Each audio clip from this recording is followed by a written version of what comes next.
மக்கள் விடுதலை முன்னணியின் முன்னாள் தலைவர் சோமவங்ச அமரசிங்கவின் இறுதிக்கிரியைகள் முரளை மயானத்தில் இன்று இடம்பெற்றன.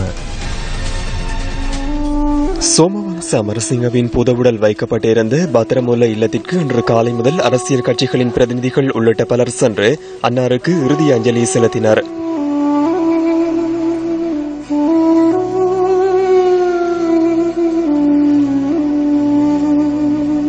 வீட்டில் இடம்பெற்ற மத அனுஷ்டானங்களின் பின்னர் புதவுடலை தாங்கிய பேரணி ஆரம்பமானது.